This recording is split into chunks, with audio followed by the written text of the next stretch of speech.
Hey guys, so I'm here visiting New York, Long Island, New York, visiting my parents, and I'm here with my dad, who happens to be an amazing gardener and a wonderful chef. And today I'd like to share something that's actually really important to me because it was part of my childhood growing up, and now I'm making it in my own garden, and it's amazing. It's kind of a Greek antiquity peasant style dish called Spanakopita, which many people have heard of Spanakopita or spinach pie. Ortopita. Yeah, hortopita, which is like all the wild greens, and all it is like a wild greens pie. The one thing that these all have in common is that they are absolutely delicious and very, very, very healthy and nourishing. So number one is we're going to make one variation of it called kaltsunias, right? Kaltsunias? Yes. That's how you say it. And this is not your typical phyllo spinach pie. This is actually more of a dough. We're rolling it out. Just roll out a basic dough, flour, water, salt, a little bit of olive oil maybe, and roll it out. And we're going to also have our greens chopped up. So, and this is the same greens wild mix base for all these recipes, whatever variation you're going to do. The greens are the most important part. It could be spinach, it could be sorrel, amaranth, which the Greeks call vlita, dandelions, love the dandelions, cat ear. I also like using a green called borage.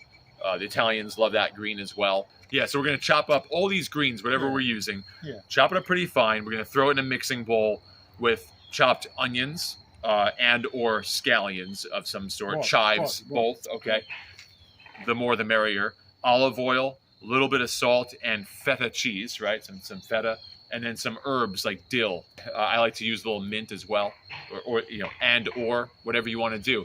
You could even make it vegan by leaving out the feta, and also what we do like to do is put a couple of eggs in there. That kind of gives it that texture. Make it like more for the money. No, to make it Cheesy, to make it like eggy, more healthy looking instead of flat. So you kind of mix it up, right? And that's your base, and you scoop it out, and you put it right in the middle of the dough. You fold it over. Take one corner over here, and one over here. So the other one over here, and the other one over here. So like envelope. Yep. Press it down. Envelope, nice. And nothing's gonna happen. Yep. So over here, you put it. You fold it over. You put it into the pan, like a nice hot cast iron. You can use anything, but a nice cast iron pan. Not even any oil. You don't need it. If you want to put it in, like tiny bit of oil, just so it doesn't stick. To wipe it with oil. Right. To make it like, yeah. So we cook it, until that bottom part it looks good, a little bit browned. You flip it in the right time. He also likes to put a little bit like a heavy dish on top to like weigh it down and really press it down so it cooks properly, and then it's ready for serving.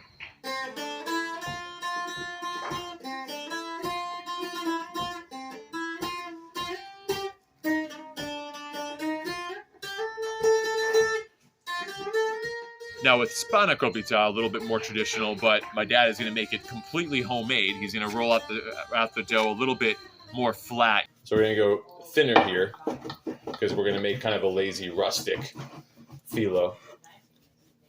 So it's quite a bit thinner. It's not going to be as thin as the stuff that you buy. You can go layers. He's just going to go nice and easy. One layer in the bottom, one layer at the top. Same deal. He's going to roll it out nice and flat. Put all the the chopped wild greens filling. Then he's going to roll out. He's rolling out the top portion. He's going to lay it on top there. And you can either pre-cut, you can cut it before, or you can cut it after, right? After, yeah. But you like to do it before. So he likes to cut it before because then that steam and that pressure, has a place to escape. Right. Otherwise, you'd have to make a couple holes for that to escape. Right. So same deal, except instead of stove top, we're putting that in the oven. In this case, it's at 375. If there were more layers, all you do is the same process, except maybe brush on a little bit of olive oil and put your next layer on, like a traditional phyllo Spanakopita. So in this case, 375. Maybe if there were more layers, maybe a little lower heat, like 350. Yeah, right. The thickness of the greens pie will help to determine how long you have to cook it. Yeah, so it's going to cook long enough for it to get a little bit of browned, slightly crispy around the edges. You get a feel for what it's needed, and this is a beautiful dish. Beautiful dish. This is one of my favorite things. My father grew up on this, right? No, Spanakopita all the way.